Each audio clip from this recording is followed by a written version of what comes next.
think her name is pronounced as Anne. Okay, not Annie.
Good evening, friends, and welcome to our second webinar for parents on how to handle stress during COVID-19 times. I want to extend a warm welcome to each one of you, and I'm glad that you're here. I'm sure that many more will join as we commence this program. We are happy to have with us this evening Mrs. Zacheriah, who is one of our own parents, and she has completed her MSc and MPhil in counseling psychology and currently pursuing her PhD at Christ University. Ms. Zacheriah has been in the counseling field for the last 13 years and specializes in family and marriage counseling. She has a private practice of both counseling and supervision. She's also been teaching and training postgraduate students in counseling psychology for the last 10 years, first at Sampurna Montfort College and currently with Christ University. She plays the role of consultant, resource person, and peer counselor for organizations that are involved in family, group, and individual counseling. She is married to Abhishek Human, who is also a clerician, and they have two daughters who are currently studying at Clarence High School. Ms. Zacheriah, we want to welcome you to this session. Thank you for offering to provide your professional counsel and advice to our parents and students. Shall we begin with a word of prayer? And then I will hand over the meeting to Mrs. Zacheriah. She will speak to us for about 45 minutes, and then we have 15 minutes at the end for questions. I've put the link of Pigeonhole on our YouTube chat, and you're most welcome to put in your questions as you listen to Mrs. Zacheriah. You're welcome to put in your questions there or in the YouTube chat, and we will feed those questions to Mrs. Zacheriah so that she can answer them at the end of the session. Shall we look to God in prayer? Our gracious God and loving Heavenly Father, we are thankful to you for this session this evening and the opportunity to understand how we need to handle ourselves in these very difficult times. We thank you for your counsel, your advice, your words which are clear to us, and I pray that you would use Mrs. Zacheriah to help us and guide us with very valuable advice and tips on how to handle the situation. At this time, we do pray for many parents and students who are under tremendous stress. We ask your counsel in their lives, your comfort, your provision in their lives. Thank you for listening to our prayer and bless this time to us, for we pray this in Jesus' name. Amen. Amen. Mrs. Zacheriah, it's over to you. Thank you, Dr. George. I hope I'm clear and everybody can hear me. Good evening, fellow parents, and what a time to come together. And I'm so happy that just being like one of you, it's my privilege to use this time and have this time together. I'm hoping that we have something to take away, sometimes reiterating some truths for myself, and I hope it's an encouraging time together. Thank you, Dr. George. Thank you, Mrs. Manoj, for this opportunity just to interact. And I'm hoping that there is something there for everybody to take away today. So let me start with first things first. And I want to take you back to the month of March, okay? The time that we were unfamiliar with words like Zoom or the word like new normal, or even our children for that matter, spending hours of time on screen and actually doing their assignments and attending classes. That was unheard of. If you remember back in March, we all were possibly thinking of a holiday, finishing tests and exams. The children were finished with their exams and we could look forward to a holiday in April. I don't know what kind of rituals you had as families, but we were taken in by surprise.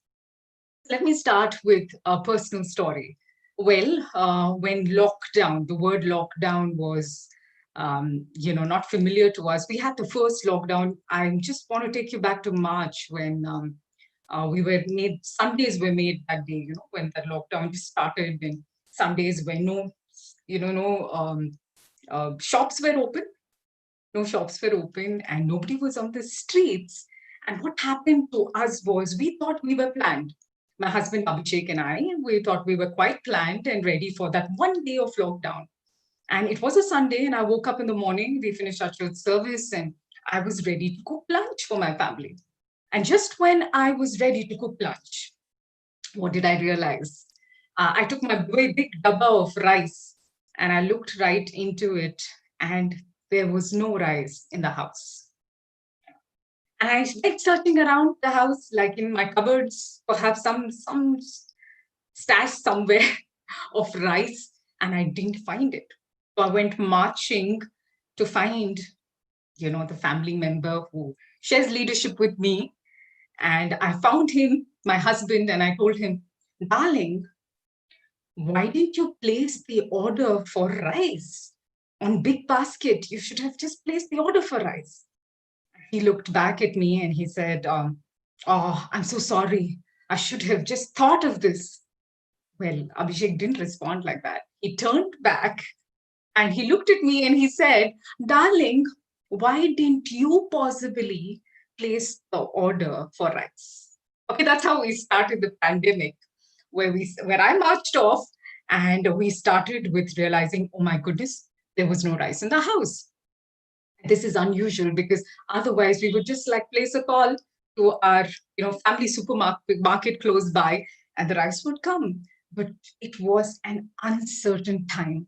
So here, dear parents, yes, we are at a very uncertain period, and I just want to bring to your notice what we're going to do today.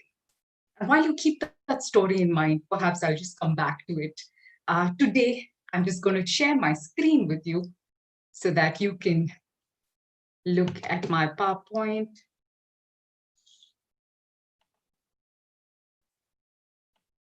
Okay, hoping you can see my screen.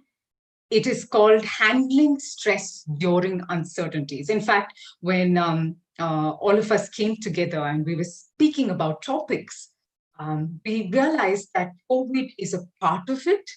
Yes, COVID is a large, like theater effect on what is happening to us right now, but it comes with a lot of uncertainty mingled with this pandemic. And that's why we called it Handling Stress During Times of Uncertainties. So I'm just going to highlight that once again. I hope you can see the screen. Handling stress during uncertainty. What do you see up here? Okay, this is an oxygen mask. Okay, and I wish we had, we could have like some messages coming up on Zoom. But does this look familiar to you? Yes, it is a plane. Yes, it's an aeroplane where you have these masks that drop down. And what do we have in the aeroplane? We have the flight attendant, the stewardess who actually tells the whole group, there is a way you wear your mask, and this is how you do it before we start the whole journey. But interestingly, if you have a child with you, whose mask do you put on first? Okay, you put on your own mask before you help your child with his or her mask. Why do we do that?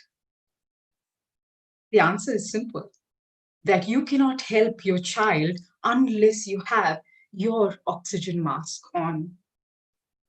Simple, but often difficult to actually manage or do in real life. And here, it's a question to me and a question to all of your parents. Do you have your oxygen mask on during this period? Why I ask this question, dear friends, is simply because many times as parents, we are so caught up with being there, juggling responsibilities, cooking, cleaning, perhaps, keeping a job, jobs which during these times can be quite, uncertain. And often we forget to put on our oxygen masks. And I'm going to ask you this question. Do you have your oxygen mask on? And friends, today, this webinar is about you. It's about you and me, because before we are parents, we are also individuals, often expected to do a lot of tasks, managing and juggling many things, but we are human and not superhuman. So let's start with this in mind. Do you have your oxygen mask on? Okay. What can you expect today? Let me come right down to the point of what can you take away from today's session? What and how does stress work? How does stress look? What is stress? Okay. And we're going to be looking at a little bit about the pandemic being a situational stressor. Just a little context. I'm not going to bore you. No, I don't want to do that. In fact, my research is on the topic trauma. Okay. So many times I get this line, oh my goodness, are you going to traumatize us with a lot of information? No, I just hope that this is an encouraging time. And no, I'm not going to traumatize you. Okay. So we're going to look at the pandemic. We're going to go look at stress per se, just a little bit for you to get context. And we're going to look at how do I respond to stress? So I'm going to give you some takeaways like coping skills, both, with thought, with emotion and behavioral habits. And we're going to end with something called resilience. I know this sounds familiar to you, especially the resilience aspect, but we're going to come to it as we move along these questions. And here I want to say one more thing. Some of us like a top-down processing, we like to reflect on principles and ideas. And I hope there's something there for you to reflect and chew on, like chew the cud. And for those of us who are doers, we like just give me some specifics. Just give me something that I can remember and apply. I hope both top-down and bottom-up processing happens today. And that's something you can take away for today. Okay, let's move on. What is stress? Okay, what is stress? Slide up here is looking like a full jumble up there in the person's head. So what is stress? I'm going to take you back, not to the pandemic when COVID started, but even before, okay, to our ancestors who were cavemen, okay? So can you imagine? Take yourself back in time to our ancestors, and they are the cavemen. They're going hunting on a hunting expedition, and what do they see? Okay, this is not Manny from Ice Age. I'm thinking of prehistoric kind of animals, so a mammoth, or my children were saying something like what, a saber-toothed tiger. Yeah, saber-toothed tiger. Okay, so this is the trigger while they're on this hunting expedition. And what happens? The responses can be different. And I would just ask you, what would you do if you had this huge mammoth, just coming and right in your way? And what would you do? And if you're alone, you've suddenly gone away from the group, or you're in the group, you can think of your responses. So let me go straight. What is our response? One is just go charging to fight and kill the mammoth. One could be just run away for dear life. And when you're afraid, sometimes the speed you can have is superb. It's very, very fast. In fact, it's research proven that sometimes when we have that adrenaline rush, just to run for our lives, you run. There's one more response. This is the fight, flight, and one more response. What is it? I think it's something I might do. The freeze response, okay? The freeze response is where you're just frozen. In fact, you wouldn't even move. Sometimes this helps people also just act dead, okay? So perhaps it was useful at the prehistoric time. So you have the fight, flight, or freeze response. I want to call it the fear instinct. It is learned, it is handed down through generations, and that is how our body has learned how to handle danger. Okay, danger. We're speaking about danger here. So the flight, fight, and freeze. Okay. Now Like I told you, I'm not going to be boring you with information, but out here is our brain, okay? And I'm not going to take you through all details, but what's really happening when we go into the survival mode, you'll understand how this kind of ties up. We have something called the amygdala, okay? It is the fear center in our brain. It is in the base of our brain, okay? And the interesting part here is when we are met with danger, what can happen? We are met with danger, we go into survival mode, okay? So now the brain starts seeing a threat, right? And what happens is the limbic system is what kicks in. The amygdala comes into play and we go online, highly alert, okay? And what can happen is here is this threatening trigger, and we either like try to survive. Okay, so our fear instinct kicks in, and what happens interestingly when that actually comes into play is that our prefrontal cortex, this is the front part of your forehead, okay? This is the part of the brain right in the front. You can see the learning or thinking brain. That stops functioning, okay? So you are working from your emotion and you're only thinking of survival. You're not thinking straight. Remember, the prefrontal cortex works on accurate information, but the emotional brain works on danger. The body acts really quick, and basically, let me put it simply, the prefrontal cortex goes offline and your survival brain goes online. This is a complicated, there are a lot of theories around it. There's a HPA axis. I'm not going to go into that. But as long as you realize that this is how we respond, and the learning or thinking brain goes offline and our survival mode goes online. Okay? So keep this in mind. Here I'm going to speak. I'm going to build on that. Okay? And I'm going to take you to this time. Just last week, in the night, we were woken up with a car's burglar alarm going, like really loud. Okay? And it didn't happen once. It happened through the night. And there was somebody who had parked just across our road. And we didn't know who the owner was of that car. And the whole neighborhood had to survive this burglar alarm going off and on throughout the night. Why am I telling you this about the burglar alarm? Here where it builds, and here is where stress is actually something which affects us, okay? And yes, we all know about this aspect called eustress, okay? Let me explain this. Eustress is simply, it's called good stress. Eu is a Greek word which simply means, Sele came up with it, means good stress. Good stress is when, I have a presentation like this, I might feel a little excited, there's some adrenaline rush. I'm not the hunter there in the prehistoric times, okay? But there's an adrenaline rush and, there's some excitement. I'm talking to you, so it's good stress because perhaps I'm able to deliver for a time.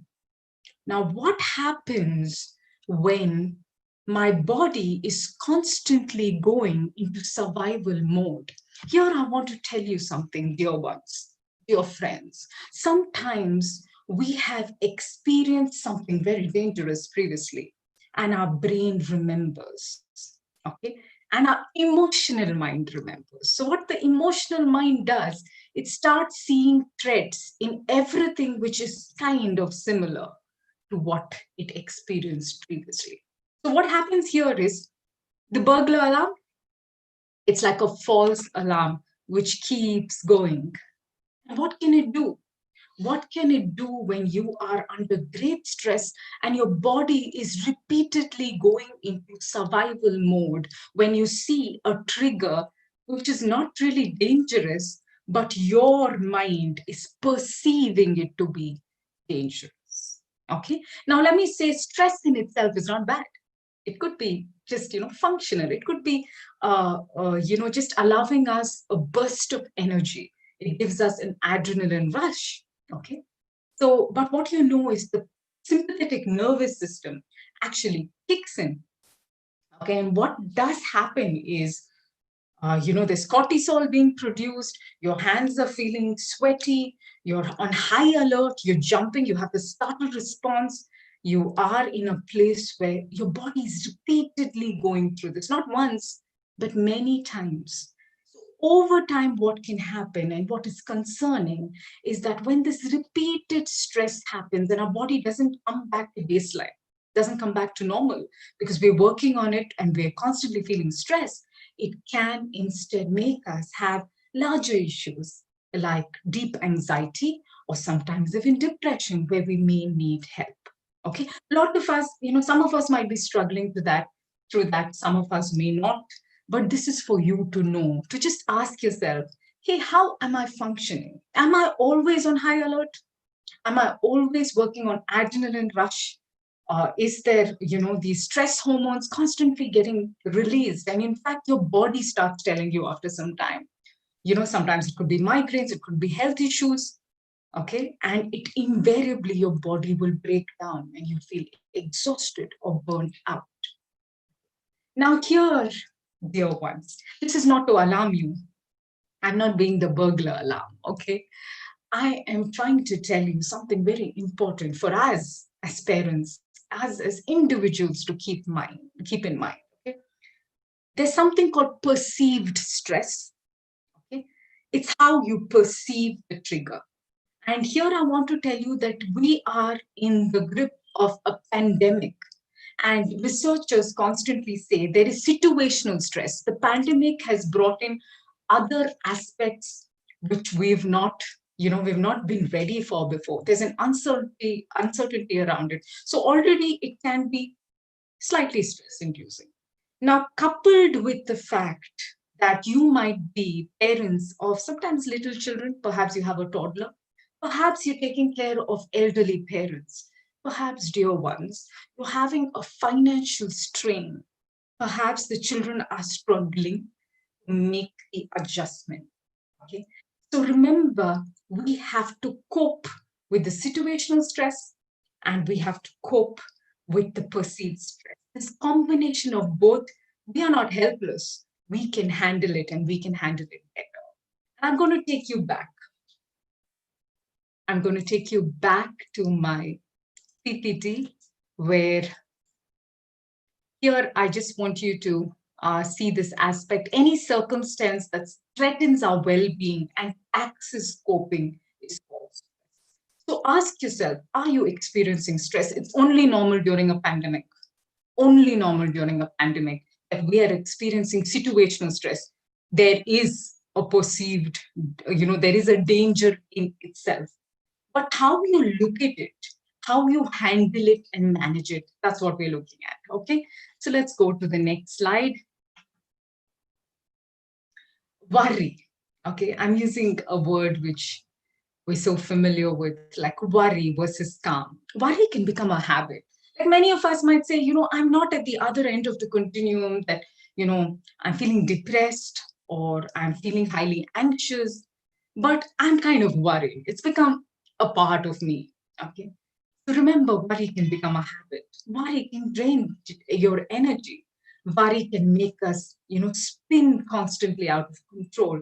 So every response of ours is usually a very reactive and not responsive. What is my response? And what can I do about my goal? I love this poem, and I think many of you are so familiar with it. And this is used in the Alcoholic Anonymous. Many of them, they start with this beautiful prayer which says, God, grant me the serenity to accept the things I cannot change, courage to change the things I can, and the wisdom to know the difference. Beautiful prayer. And it just speaks about something called radical acceptance. Because sometimes we want to change the state of, Bangalore not being, cases rising, or India not being up on the map as, high on COVID cases. And many of us, it's a joke saying that, of course, we must be really like skyrocketing with the cases that we have. And much of it is not known. But that is not for us to, manage. We cannot manage that. We can start with the courage to change the things I can or manage the things I can. And that is radical acceptance. Accept the fact that we are in the grips of a pandemic, but there is a courage that we can, actually exercise. And a wisdom sometimes when, it's so sucking, like to get into that worry spiral, that we stop ourselves and we say, Lord, grant me. Okay. So can you keep this radical acceptance in mind? Okay. Research speaks about this word called mindfulness. Okay. And I'm going to be speaking mindfulness and unmindfulness. What does mindfulness actually mean? If you go on Google and you see synonyms, you'll find that mindfulness actually means being in the moment, undivided attention, knowing, being so alert and aware in the present moment. But what can happen is sometimes we're so caught up with worry, or we're so caught up with, like thoughts running in our mind, that we sometimes are doing mindless things. Mindless means unmindful, okay? Not aware. We don't even realize that I've eaten 2 packets of chips without my knowledge. Or we don't even realize that when I'm being frustrated with my daughter, I might be working from my own sense of discontent or overwhelm, and I take it out on, it's called kick the dog syndrome. You know what kick the dog means? Sometimes when, we're feeling so upset with your boss, you can't take it out on your boss, right? You can't scream at your boss, but you might take it out on the more vulnerable. Sometimes it could be our family, okay? And sometimes we might just do it, take it out on somebody else, and we are quite justified because we were irritated and frustrated. Okay, so question to us: are we being mindful or are we being unmindful? Okay. The more mindful you are, in fact, research shows this. It sounds so simple, but the more mindful you are, that is more in the moment, and this is our brain taught that. That's the beauty of our brain. Our brain can learn how to be mindful. Our brain is, I don't know how many of you, like when we were in school, we learned that, our brain stopped learning at a point. Okay, our brain stopped growing at a point. But research is showing of late, and it's so much in keeping with what the scripture says, that be transformed by the renewing of your mind.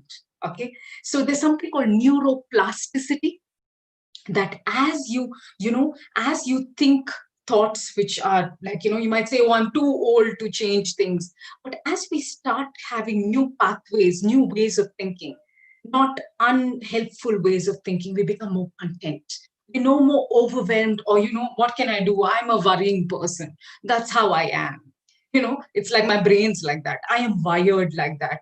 No, you can unwire and make new neural pathways. You can be content with your present, with your family, with what you're doing right now, okay? Instead of feeling overwhelmed. So being present, being in the moment, giving your undivided attention, perhaps when you're having a conversation with your mother or your, or your partner or your husband or your child, just being so present and fully alive.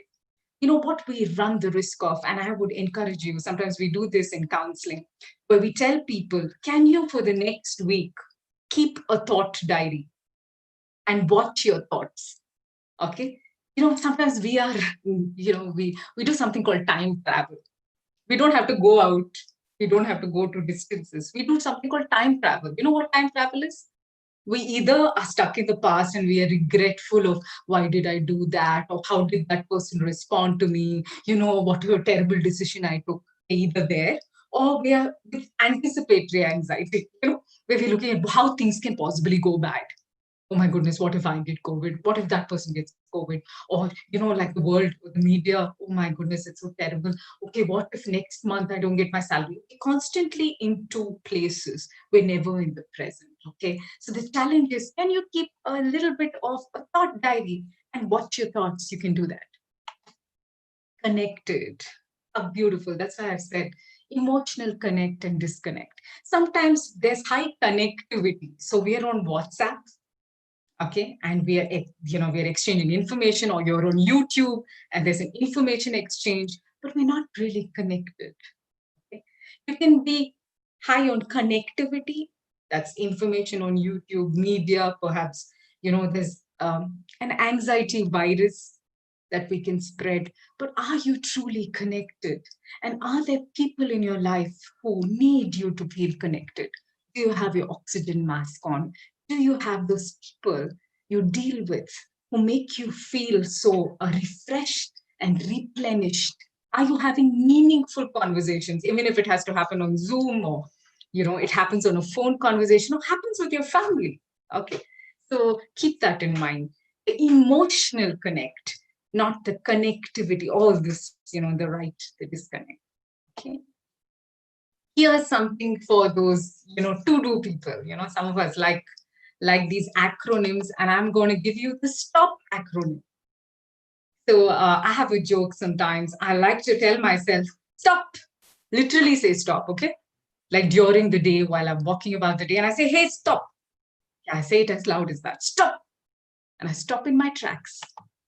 Take a deep breath. I know this sounds so seemingly simple, but if you watch yourself, sometimes when we're very anxious and we feel a little worried, you're always having these raspy, shallow breathing. So, it's like this. I have this for the children, Imagine you're breathing in a rose. So you're, breathing in a rose with your nose. Okay, so you breathe in, and then like you let go of a balloon. So you can take a deep breath like this at least 5 or 6 times till your body automatically calms down. Oh, yes, it happens, and it's research proven. So take a deep breath, perhaps not 1, take 5, take 10 if you need, and do that repeatedly. Observe what you were thinking or feeling. So you can stop yourself during the day and you say, hey, what am I thinking right now? Oh, I'm thinking about the kids' assignments. Oh, I'm thinking about my work. What am I feeling around it? I'm feeling a little, oh my goodness, uncertain. I'm feeling a little. What do you do after that? Stop, STO, observe, and ask yourself, hey, is this a healthy thing to be thinking? Challenge yourself. Okay, challenge yourself and say, hey, just a moment. I'm going on this spiral right now. Okay, and perhaps some of you would just want to pray for that moment and say, God, help me. God, help me not think in ways which are unhelpful for me. The other word we use here in our practice with something called DBT, we use something called the wise mind. Okay, so sometimes you want to just connect deeper and say, if this is unhealthy, your conscience deeply, this is unhealthy, I want to change it. And then you proceed mindfully. You just want to look, suddenly when you observe what you're thinking or feeling, you just realize you've been on your feet and you just need to sit down and rest. Breathe. And what a difference it makes to the next moment. Okay, so keep in mind the STOP acronym. Okay, STOP. Stop what you're doing, freeze. Take a deep breath, many deep breaths. Remember, breathing in a rose, letting go of a full balloon. So breathe in. Some of you might know a lot of breathing techniques, but this is so simple. And this you can keep in mind. Observe, because remember, be the scientist. What am I thinking right now? Renew your mind, Pray, ponder, say for a moment, hey, this is not helping. And then proceed mindfully, okay? So stop. Now, I love this exercise because right this morning, I did this with my class. And I asked them, what is your safe space? Where do you feel completely safe? If I have to ask you this question, can you think? Can you reflect? What is your safe place? I had an interesting answer. Somebody told me today in class, and she said, you know what? A warm hug from somebody who really loves me is my safe place. What is your safe place? Okay. Because it's very important that, sometimes we don't know what makes us feel safe. And I am asking you this question. Sometimes we say, he who, is in the shadow of the Almighty, Psalm 91, those of us who are familiar, We feel so safe in the shelter of God's wings. We say that, but we may not actually claim it or experience it. So here's a question to you. Where do you feel deeply content and safe? And it's important for you to know your safe spaces. It could be God-given places. It could be places for those of you who want to look at places in your life where you have felt safe and protected. I want you to think of it. And here's this picture. I like this picture. It's done by a painter, and it looks quite not safe, right? It looks quite quite dangerous. But you know something? You go a little closer, way closer. There's a small bird over there. It's ruffling its feathers, and it's resting behind that waterfall, rather in the midst of that waterfall. So you might tell me, hey, that's a painting. But hummingbirds, swifts, these birds, they go through these high cliffs behind waterfalls, and they make their nests. They make their nests because, they're supposedly safe from predators. They're safe from these bugs which kind of can suck on them. And here, my question to you, what is your safe space?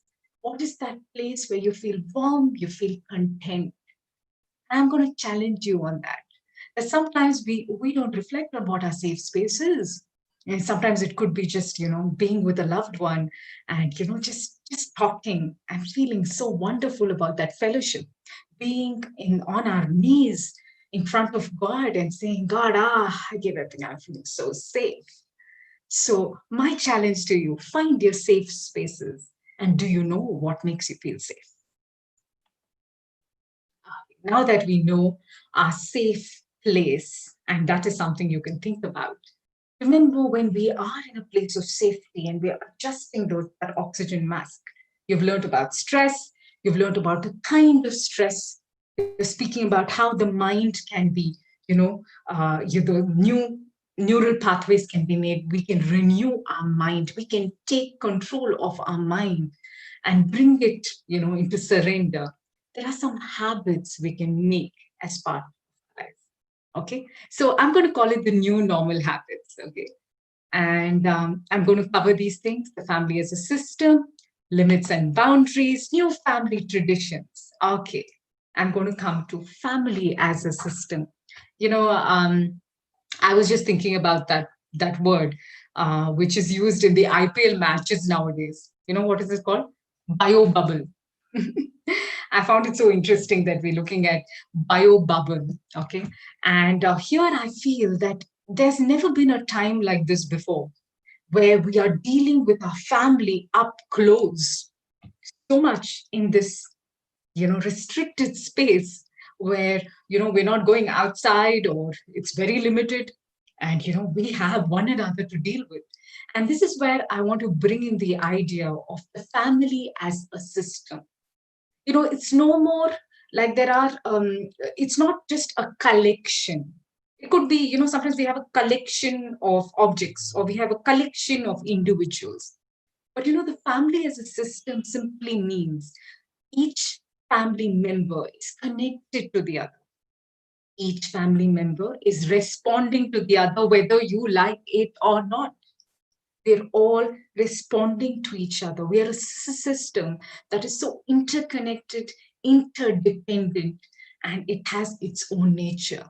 Okay, so this is what we learn in family and marriage, that the systems theory. Okay, and here I want to tell you, the UNICEF spoke about recently, it's June 2020, that they came up with their list of, when children or a parent gets COVID, they say, as much as possible, don't disrupt the children's system, okay? Where if they can manage, they can keep, quarantine quarters within the same place, but still they don't lose their parents. Their parents are somewhere around and they have some shield and they can talk to them. The UNICEF spoke about how important the family is, what a protective factor the family is. And here, encouraging you, families, parents, are we talking to our children?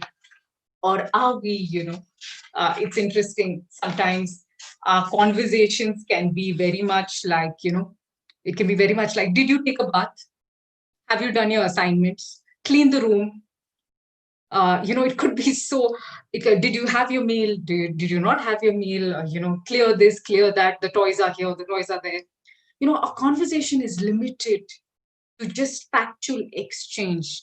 But here I want to bring you the lovely, lovely, age-old aspect, the art of communication. Are you having a conversation with your children? Because whatever your response is, it does affect them, and vice versa as well. Here I want to bring to your notice that there's something called the parental subsystem and the child subsystem. Okay, so remember that as parents, dear ones, we are leaders. And sometimes leaders not to kind of lord it over or boss over them, but leaders in a way that we bring some sort of rules around it, some sort of leading by example. Okay, so sometimes your child might feel so overwhelmed, and what can happen to you is that you feel overwhelmed as well. Listening to them, you feel overwhelmed, but sometimes you might need to hope. You might need to intervene. You might need to come up. And here, I would like to tell you as parents that, how you talk to your children actually matters. Okay. And for those of you who, I don't know, you must have heard about love languages, and love languages is a lot to do with husband and wife. And that's lovely. When you do the test that Gary Chapman gives online on love languages, you can get familiar with how you would like to be loved. And it's across cultures. But there's a test over there. You can go and just check love languages of your children. Okay. How does your child most feel loved? Okay. I know my older one, she likes quality conversation. She's the kind who, I have to give words of appreciation to, not so, quite subtly so. But my younger one, she will come and she'll hug me. She's the touchy, feely kind. So do you know the love languages of your children? But before you do that, what is your love language? How do you feel loved? Okay, because here I want to speak about India. Our system, our family sometimes is not just the nuclear family. It could be a grandparent. It could be an uncle or an aunt. And thank God for those lovely individuals who can be part of our extended life, and, bringing them in ways, in creative ways. Okay. So keep this in mind. Boundaries. I like this particular picture because, it is a working mother. And mothers work inside and outside the home. Okay, this is somebody who works, who has a job, and shout out for all those single parents who manage so much as well. And great admiration for you during this time. And I like what this lady, this young mother said. She said, "We will get done what we need to get done." And here, dear parents, sometimes we might have very perfectionistic tendencies, and we want to say, okay, I want it this way. And we get so caught up with some nitty-gritties that sometimes the peace in the home might get lost. Okay. And here is this mother, where she was managing so many things, and she, brought it down to, the bare essentials. And sometimes we have days like that. Okay. We have days where we say, okay, my child feels safe with this. My child can get done only with this, and draw boundaries around that. Okay. It's important that as a parent, remember, here I want to remind you, dear parents, research shows that democratic parenting, where we put rules, okay, we put rules, but we have a conversation, we negotiate. There's a flexibility, but yet there are rules. So here I would speak about the aspect of boundaries. Sometimes what has happened over here is suddenly, for those mothers who had a quiet home where your children went, your husband went to work, and you had the quiet home, now everybody's in your space. Or for husbands, or for, spouses who, were always out at work. Now they're trying to make work spaces here. Even your children, they need their little corners. All of us are doing work inside the house. So it's important that we set boundaries. boundaries on this is your workspace, or this is the space we're sharing. Important that even with sibling relationships, these are the rules. Long hours with one another, after some time they just want to like, give one, things like that may happen, and you might just like come into the picture. Have some rules, and it's good to set boundaries. Children feel safe in boundaries, okay? And it's important that you get your space as well. Okay, I'm going on to the next slide. Don't know how much of time I do have. Okay, I have 5 more minutes. Okay, great.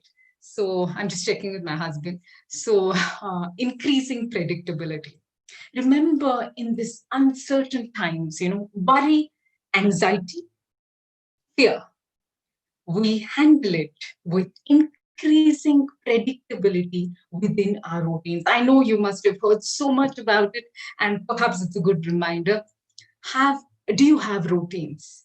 Routines which work for your family, routines which are in place. In fact, off late, I've had so many clients, so many people who approach me for counseling. And one thing which has gone out of the window, any guesses? Sleep.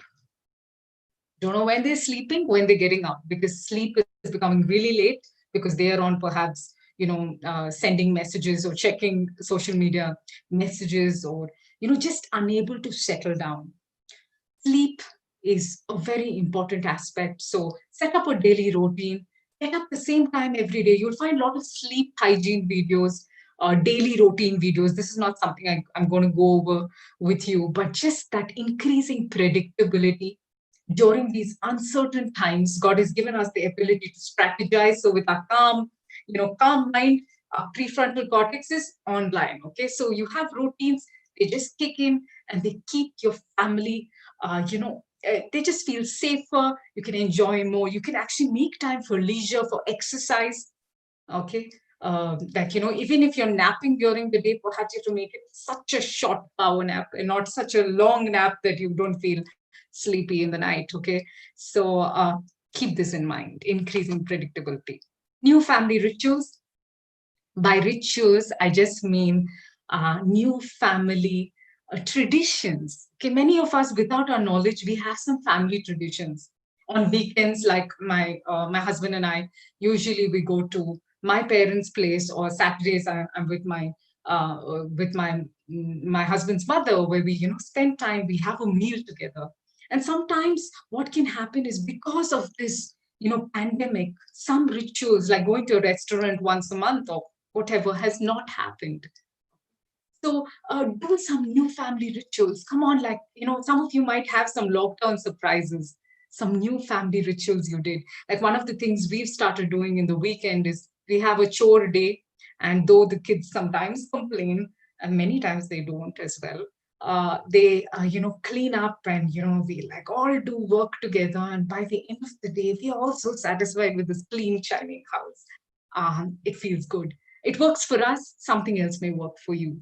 The picture here is what my older daughter got from her grandmother, who gave her a plant that both of them would discuss about, and it actually grew, and they celebrated the flower. Out there. So what are your new family rituals? I'm sure lockdown has thrown so many surprises at you, and let's get creative about it. Okay, so it is important that our family comes up with creative ways to move on. Here is something, I don't know how many of you are familiar with it. This is the Dwight Eisenhower, who was a US president. He came up with this matrix, okay, the Eisenhower decision matrix. And you'll find it very, very useful if you're the kind who likes to plan. It says sometimes we're only doing, you can see both the sides, important and urgent. Can you make the difference between what is important and urgent? Okay? And if it's important and urgent, you have to do it right now. But many times, many of us we might be spending a whole lot of time on just surfing the net. So it's delayed. That is something you want to do less of, and you want to prioritize. Okay, so this matrix is very helpful. In fact, you'll find an app on which you can follow and you can read more about. This was encouraged and brought into the limelight by Stephen Covey. He's the one who's known for the 7 successful habits. In fact, he came up with the book, The 8 Successful Habits of people who have effective habits. And he's got First Things First is another book of his. And you'll find that he brought this matrix into play, and I find it very useful. I started using it very recently. It helps me schedule even the important, not urgent. It's still important, so you'll have to do it. So even if it's a chore around the house, which category does it play under? Like some of you are managing so many things that you forget that you can delegate. Sometimes you want to ask, lean in on your partner. Your partner might want to, help you with something, or your children want to help you with something. It's okay to delegate. Okay, so we are not superhuman. So the Eisenhower decision matrix. Okay, the last and the final aspect, and I want to leave you with this: resilience. It's a beautiful word. It just is the ability to bounce back.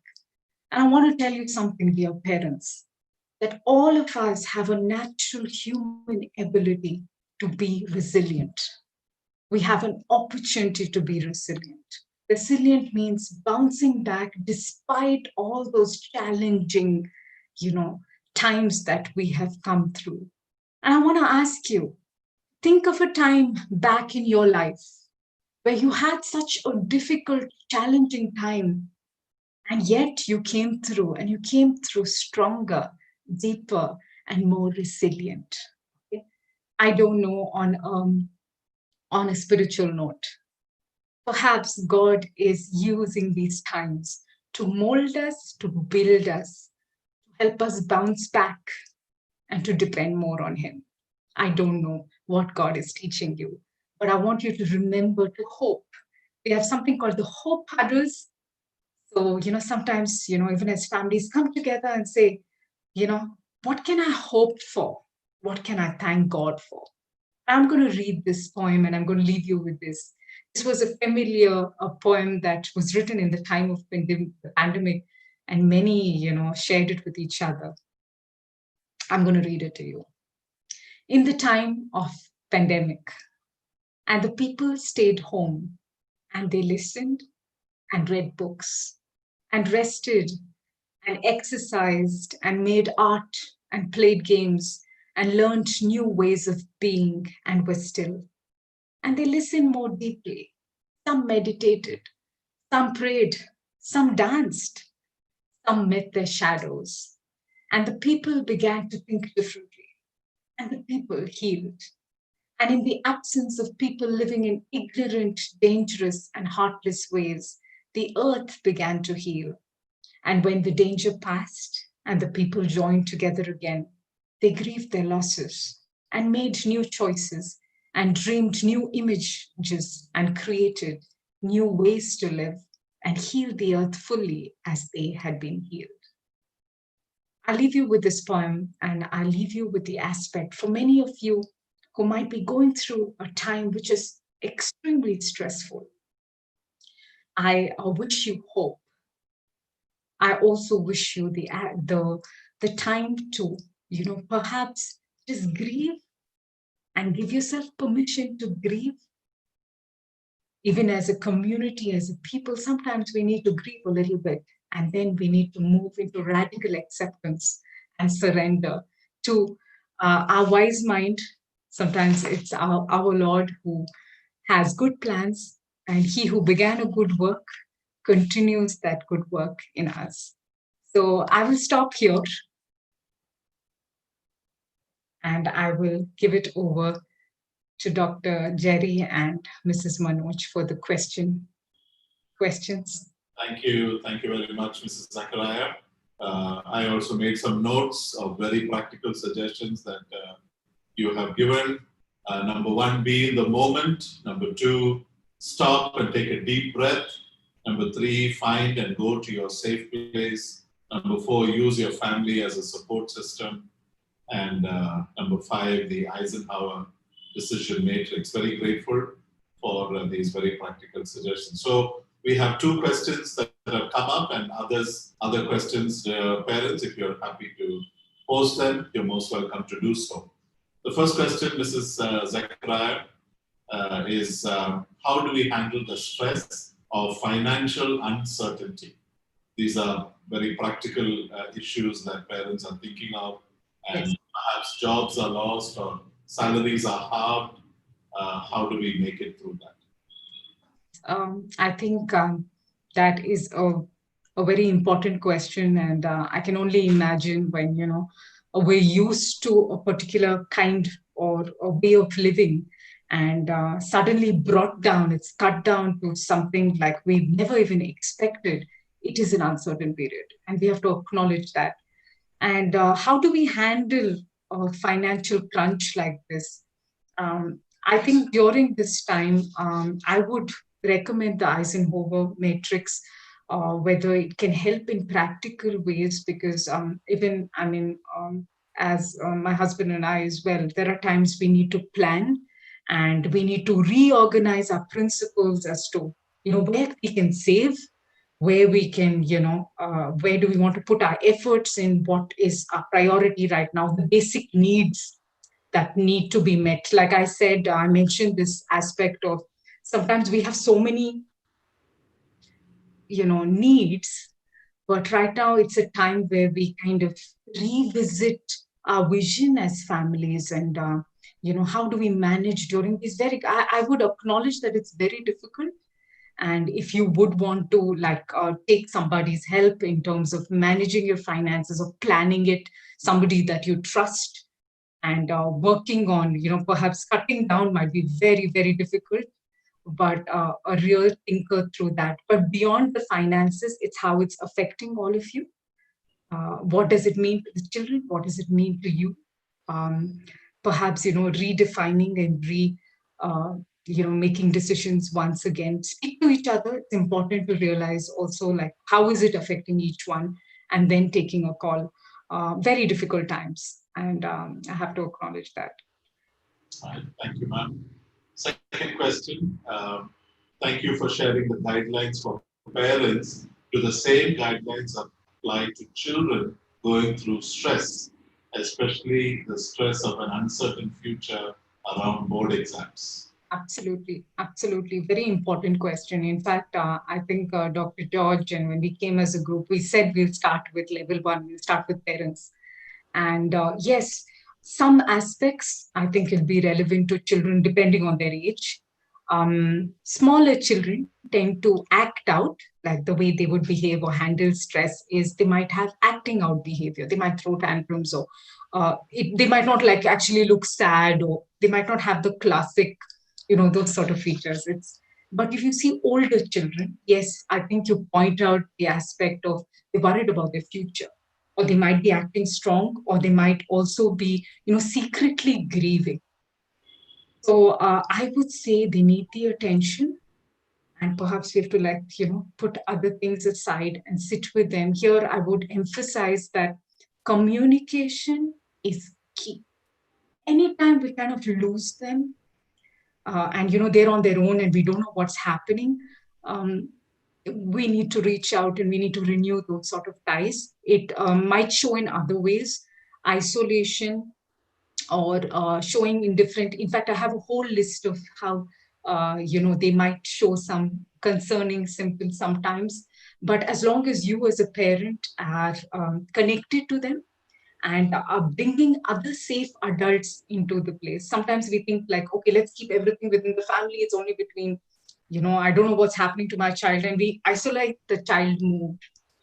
So if you want to reach out and you want to assess, hey, is my child doing okay?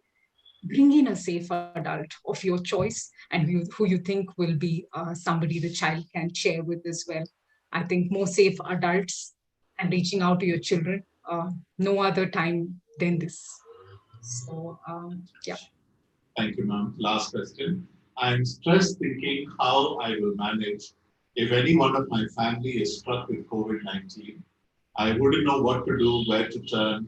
Government is unreliable. Hospitals are untrustworthy. What should I do? Yes, ma'am. I hear you. I hear you when you say that. In fact, it's so interesting that there are so many people as well who have recovered from the COVID-19, while there is a vulnerable population as well. And it is like here, I want you to remember that the more uncertain it is, the more our anxiety increases. But I'm just thinking, we had a doctor on also, Dr. George, who spoke about perhaps, ways of handling it, or there are ways on how we get around it. But there is an anxiety. You're right when you say that, when we're constantly, feeding in that anxiety. Okay, what if something like this happens to me? What if something like this happens to a loved one of mine? I don't know whether that will amount to only greater anxiety, and perhaps make us more vulnerable in many other ways other than COVID. So just taking, perhaps, putting down rules for yourself, basic things. Like, I think the doctor must have, there are a lot of rules that are coming to us. Look at reliable sources of information, which don't, like the media sometimes, like, completely out of gear and say that, it is such a frightening world out there. But there's so many people I know who have survived this and come through, and have success stories to say as well. So let us make an informed choice over here and take the help that you need. That's all I can say. Dr. George, perhaps you can add on Mrs. Manoj. I'm just thinking whatever you think is relevant. Yes, I would just suggest that a proper understanding of what are the steps to be taken, who to call, keep the numbers ready, an ambulance, the call center. Right now the BBMP has designated certain NGOs, and their phone numbers are being displayed on public walls.